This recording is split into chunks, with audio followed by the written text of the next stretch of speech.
Programme में एक बार फिर खुश आमदीद। बात हो रही थी मौजूदा सियासी सूरत हाल और ख़ास तौर पे इस वक्त पार्लियामान के अंदर आज बड़ी ज़बरदस्त धुआंधार तकरीर की मौलाना फजल रहमान साहब ने। हुकूमत गिराने की बातें कर रहे हैं, हुकूमत को घर भेजने की बातें कर रहे हैं और वो कह रहे हैं कि मौजूदा जो हुकूमत है ये इसको घर जाना चाहिए।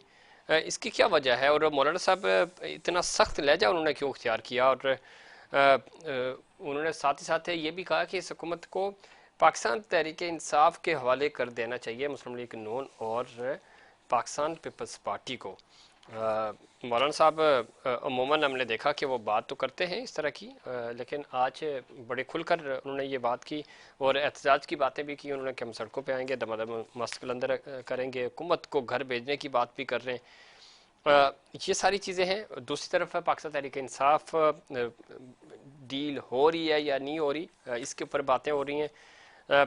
पिछले 48 घंटे बड़े दिलचस्प रहे और पाकिस्तान तहरीक इंसाफ की जो टॉप लीडरशिप है वो सारी कोई दावा कर रहा है, मुलाकातें बातचीत हो रही है, कुछ कह रहे हैं कि नहीं हो रहे। अब मुज़ाकरात सियासी जमातों से ही होने चाहिए। शरिया राफिदी कह रहे हैं कि जी इनसे मुज़ाकरात करने का कोई फ़ायदा नहीं है। मुज़ाकरात अगर होंगे तो आर्मी चीफ से होंगे और डीजी आईएसआई से होंगे। तो ये जमहूरी जमातें, सियासी जमातें सियासत की बात करती हैं, सियासतदानों से डायलॉग करती हैं। तो ये मामला क्या है, इस पर मज़ीद बात करेंगे। ज्वाइन किया है मैं जनाब जुल्फ़िकार अली बदर साहब ने, सीनियर रहनुमा है पाकिस्तान पीपल्स पार्टी के। जुल्फ़िकार अली बदर साहब खुश आमदीद कहते हैं आपको शो में। बहुत शुक्रिया सफीर साहब, आपने अपने प्रोग्राम में बुलाया। सर किस तरह देखते हैं आज मौलाना फजल रहमान साहब, चूँकि उन्होंने हलफ भी लिया और पहला खिताब था उनका और बड़े जारहाना मूड में नज़र आए। पाकिस्तान पीपल्स पार्टी को, मुस्लिम लीग नून को उन्होंने कहा कि आप हुकूमत छोड़ दें और इक़्तिदार पाकिस्तान तहरीक इंसाफ के हवाले करें अगर वो उनकी अक्सरियत है। दूसरा वो सड़कों पर आने की बात भी कर रहे हैं, धमकी भी दी है कि एहतजाज के ज़रिए हुकूमत गिराएंगे। मौलाना साहब की आज की स्पीच को क्या किस तरह आप देखते हैं? क्या वजह है, इतना गुस्सा इलेक्शंस हारने पे था या वो अपनी बेहतर पोजीशन हासिल करने के लिए ये सब कुछ किया उन्होंने? बिस्मिल्लाहिर्रहमानिर्रहीम। जी सर, मौलाना साहब का ये जो खिताब है और हलफ उठाना, आप देखें, पहली चीज ये है कि उन्होंने हलफ उठा के ये मैसेज दिया कि वो पार्लियामेंट के अंदर बैठ के मामला को तय करना चाहते हैं। दूसरा, उन्होंने उनको जो रिजर्वेशन थी, जो तहफुजात थे, जी उस जी। तहफुजात का भी इजहार किया और वो एक तरफ बातचीत के जरिए भी मामला करना चाहते हैं और वो समझे कि ये जो उन्होंने बातें की हैं और जो सड़कों पे आने की बात की है, वो बेसिकली आप समझे कि अपना भाव बढ़ा रहे हैं अपनी बातचीत के जरिए कि जो उनकी बार्गेनिंग होनी है उस चीज के अंदर, दो चीज अगर उनको कोई एक चीज की ऑफर होनी है तो वो समझते हैं कि इस तरह की बातें करके कुछ ज्यादा हासिल कर लेंगे। तो मौलाना साहब सीनियर, इस मुल्क के अंदर सीनियर सियासतदान है। तमाम पार्टियों की लीडरशिप, खासतौर पर हमारी पार्टी की लीडरशिप, आसिफ अली जरदारी साहब, बिलावल भुट्टो जरदारी साहब, उनकी बड़ी इज्जत करते हैं, हम उनकी बड़ी इज्जत करते हैं। और एक दूसरे के अंदर जो मैं बताऊं, पाकिस्तान की सियासत में एक दूसरे के लिए जो आपकी तफजात होते हैं या लोगों की अगर कोई अपनी पर्सपेक्टिव होता है, हमें उनकी बातों को सुनना चाहिए और उनके पर्सपेक्टिव की रिस्पेक्ट करनी चाहिए। ये नहीं कि अगर कोई बंदा कुछ सख्त बात करे तो उसकी सख्त बात को हम ना सुने और हम कहें कि जी ये बात हमारे मतलब की हो।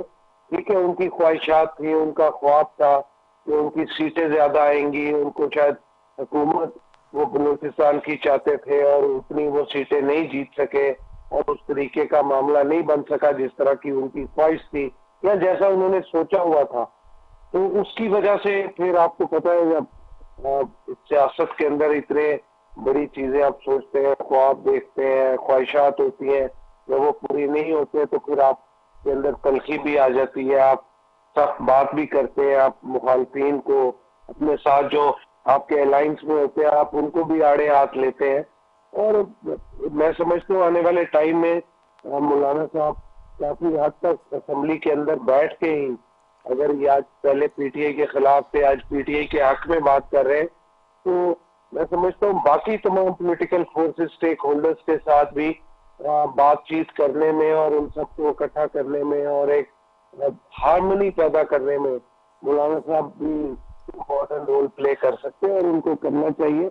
बाकी उनके जो तहफुजात हैं वो तमाम पॉलिटिकल पार्टी, बहुत सारी पार्टियों के लीडरशिप की, हमारी पार्टी के भी, लेकिन हमने निजाम को चलाने की तरफ इसमें जुल्फकार बद्दी साहब आप दुरुस्त कह रहे हैं, और मौलाना साहब जिस तरह की सियासत करते हैं, और फिर जिस तरह आपने कहा कि अगर वो इन असम्बलियों को नहीं मानते थे या रिजल्ट्स पे उनके तहफुजात ज़रूर हैं, फाइनली उन्होंने हलफ लिया, अदरवाइज वो असम्बली के अंदर ना आते।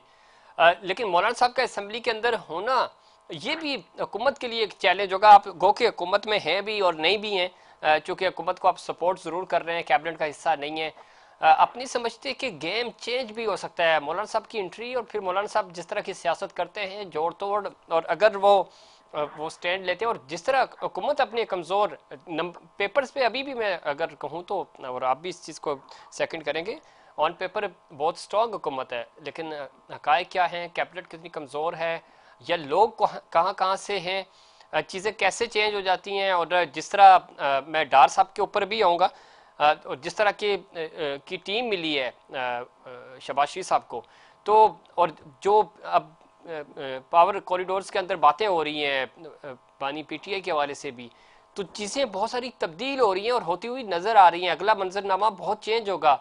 अभी आसिफ अली जरदारी साहब की एंट्री बाकी है, वो उस तरह खुलकर सामने भी नहीं आए, तो चीज़ें बदल भी सकती हैं। ये इक़्तिदार जिस तरह आज मौलाना साहब ने कहा कि पीटीआई के हवाले करें, वो पीटीआई तो नहीं, शायद किसी और जमात का नाम ले रहे थे, मतलब जो मैं समझ सका हूँ। देखिए, पाकिस्तान के अंदर एक चीज को समझने की जरूरत है कि यहाँ पे कोई भी चीज परमानेंट नहीं है और सियासत में कोई चीज बिल्कुल भी अपनी नहीं नहीं है। होती।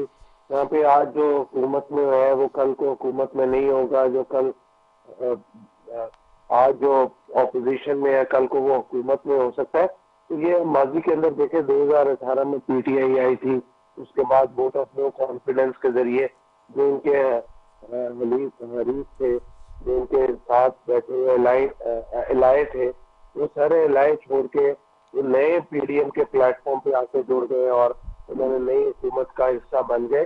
तो लिहाजा यहाँ पे आप कोई चीज रूल आउट नहीं कर सकते, किस टाइम पे क्या मंजरनामा कश हो जाए, क्या किस किस्म का मंजरनामे की कशी हो सकती है।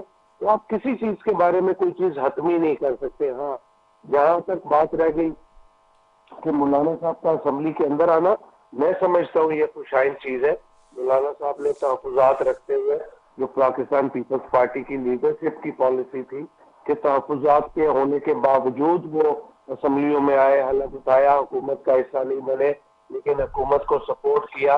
उसकी वजह ये थी कि पीडीएम की जब लास्ट हुकूमत बनी थी और पीपल्स पार्टी के 12 वजीर थे, तो उस टाइम पे शहबाज शरीफ साहब लीड कर रहे थे। तो वो कहते थे कि पीपल्स पार्टी वालों के काम होते हैं, पीपल्स पार्टी के सारे वजीर कहते थे कि जी सेक्रेटरी हमारे काम नहीं करते। जी तो जी। वो एक तजर्बा हो गया, लेकिन कोई ऐसा तजर्बा नहीं था जिससे तमाम पॉलिटिकल पार्टीज खुश हो, और खासतौर पर पीपल्स पार्टी। तो इस दफा बिलावल भुट्टो जरदारी साहब का यही ख्याल था और यही फैसला किया पीपल्स पार्टी की लीडरशिप ने कि इस दफा लीड शहबाज शरीफ साहब करें, अपनी मर्जी की टीम लाए, अपनी मर्जी की ठीक है। पब्लिक पॉलिसी इसमें बनाए। जुल्फकार बद्दी साहब, जो जो मर्जी की टीम की बात कर रहे हैं आप, ज़रा पाकिस्तान पीपल्स पार्टी ने किनारा कशी इख्तियार की, और उनको पता था कि ये तजर्बा पिछले 16 महीने में नाकाम हुआ। अभी भी 2 दिन पहले ही, इनफैक्ट कल, इसहाक डार साहब को डिप्टी प्राइम मिनिस्टर बना दिया गया है। ये फैसला कैसे हुआ और क्यों हुआ, आप जानते हैं। इसका इम्पैक्ट कितना पड़ेगा, और खुद मुस्लिम लीग नून जो है वो, अगर हम वो कहते हैं ना कैबिनेट की अगर 11 रुकनी टीम की बात करें, तो उसमें से 6-7 प्लेयर्स तो ऑलरेडी किसी और के हैं, और जो प्लेयर्स थे मुस्लिम लीग नून के पास है या पोजीशंस थी, वो बड़ी कमज़ोर पोजीशंस थी। डिप्टी प्राइम मिनिस्टर बनाकर क्या मैसेज देने की कोशिश की गई है, और आप समझते हैं कि मामलात कोई इतने अच्छे नहीं है, और ख़ुद मुस्लिम लीग नून की जो टॉप लीडरशिप है वो भी ये कह चुकी है कि हुकूमत हमारे पास है लेकिन फ़ैसले हम नहीं कर पाते, और वो फैसले बैक बाउंस करते भी हैं। पिछले 1.5-2 महीने की कारकर्दगी अगर आप देखें या बड़े फैसले देखें, प्राइम मिनिस्टर के 3-4 बड़े फैसले चैलेंज हुए हैं। क्योंकि ये जो किसान डार साहब की नामजदगी as a deputy prime minister, ये मुस्लिम लीग नून की अपनी जो पार्टी है उनका अपना फैसला है, उनकी अपनी गवर्नमेंट है। हो सकता है शहबाज शरीफ साहब ने अपने बाजू को मजबूत करने के लिए सालदार साहब को अपने साथ डिप्टी प्राइम मिनिस्टर लगाया हो और उनका ख्याल हो कि कुछ मिनिस्ट्रीज या मैं जब मुल्क से बाहर हूँ तो ये पीछे गवर्नमेंट के मामला को ये देखें या कोई बहुत सारी मिनिस्ट्रीज को या ओवरलुक करें जो ओवरसी करना होता है एज ए प्राइम मिनिस्टर, तो as a deputy prime minister वो उनको कोई समझते हो कि वो लुक आफ्टर करेंगे, तो वो उनका अपना प्रोग्रेटिव था।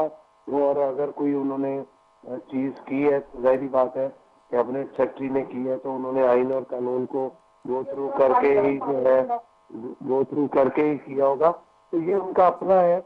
बाकी ये कि जो उनकी कारकर्दगी है 2 महीने में, अभी मैं समझता हूँ कि उनको 3 महीने पहले 100 दिन ऑलमोस्ट 100 डेज पहले और अगले 3 महीने और कोई 6 महीने का टाइम लेना चाहिए।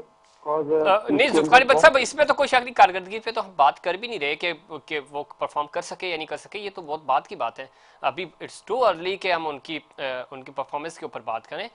प्राइम मिनिस्टर के जो फैसले हैं उन फैसलों की अगर हम बात करें तो ज़ाहिर है आपको फाइनेंस मिनिस्टर के ऊपर या तो यकीन नहीं था या फिर आपको आपकी चीज़ें या आपकी बात सुनी नहीं जा रही थी। क्यों इसहाक डार साहब मोस्ट फेवरेट थे हुकूमत के इनको ही हमने कैरी ऑन करना है एज फाइनेंस मिनिस्टर, नहीं कर सके, चेंज करना पड़ा और वज़ीर ख़ारजा बने। उसके बाद अब उनको डिप्टी प्राइम मिनिस्टर बनाया गया ताकि वो फाइनेंस मिनिस्टर यानी औरंगजेब साहब रिपोर्ट कर सकें इसहाक डार साहब को। तो आप नहीं समझते कि गड़बड़ तो है? वज़ीर दाखिला के ऊपर कितनी बात हुई, वज़ीर दाखिला किसके आदमी थे ये आप अच्छे से जानते हैं, कैसे वो सारी चीज़ें ओवरलुक करते हुए उनको ये मिनिस्ट्री मिली। तो ये सारी चीज़ें सब अच्छा है का तो इशारा नहीं दे रही हैं और ख़ुद मुस्लिम लीग नून की टॉप लीडरशिप कह चुकी है, निजी महफिलों में भी और ऑफ द रिकॉर्ड भी कहते हैं वो। मैं समझता हूँ कि इस हुकूमत को लीड शहबाज शरीफ साहब कर रहे हैं, ये उनका प्रोजेक्टिव था तो उन्होंने अपनी मर्जी से और ये जो फाइनेंस मिनिस्टर लगाए हैं उनके साथ शहबाज शरीफ साहब का बड़ा करीबी जो बात करने में ये करीबी ताल्लुक था और उन्होंने अपनी मर्जी से उनको अपॉइंट किया है। और इस बात के ऊपर तो ये बात यह है कि इसहाक डार साहब को जो पिछली गवर्नमेंट के अंदर रिजल्ट मिलना चाहिए था, जो चीजें हैंडल करनी चाहिए थी वो हैंडल नहीं हो सकी, तो इस वजह से उन्होंने इस दफा नए प्राइम मिनिस्टर नया फाइनेंस मिनिस्टर को लगाया है और उनको जिम्मेदारी दी है। ये तो लिहाजा इसके ऊपर हमारी ये तो बहस है ही नहीं कि इसको क्यों लगाया और उसको क्यों नहीं लगाया, ये तो उनका अपना प्रोग्रेटिव है, जिसको मर्जी लगाए और जिस मर्जी से परफॉर्मेंस ले उन्होंने ओवरलुक करना है। At the end of the day उन्होंने ही अवाम के पास जाना है और उन्होंने ही जवाब देना है। तो लिहाजा हम तो इस बहस में बातों में जाते नहीं। असल क्वेश्चन ये है, असल मैटर जो करेगी चीज वो है कि आप डिलीवर क्या करते हैं, आपकी परफॉर्मेंस क्या है, आप पाकिस्तान को प्रॉब्लम से निकालते कैसे हैं। हाँ, लेकिन परफॉर्मेंस की जहाँ तक बात है खाली बदसा तो वो तो हुकूमत के लिए डे बाई डे चीज़ें टफ होती जा रही हैं। अल्लाह करे चीज़ें बेहतरी की तरफ जाएं। अब चूंकि माली साल भी शुरू होने वाला, बजट पेश करना है, उससे पहले IMF को डील करना है। प्राइम मिनिस्टर आज कह चुके हैं इसके ऊपर भी कि बड़ा सख्त और मुश्किल फैसले होंगे आने वाले दिनों में। बहुत शुक्रिया आपने प्रोग्राम में वक्त दिया जनाब जुल्फिकार बदर साहब। वक्त हुआ कमर्शियल ब्रेक से वापस आएंगे तो मजीद बात करेंगे मुस्लिम लीग नून क्या हिकमत अमली बना रही है और कैसे चीज़ों को सेटल डाउन करेगी, आवाम के लिए कोई रिलीफ होगा नहीं होगा।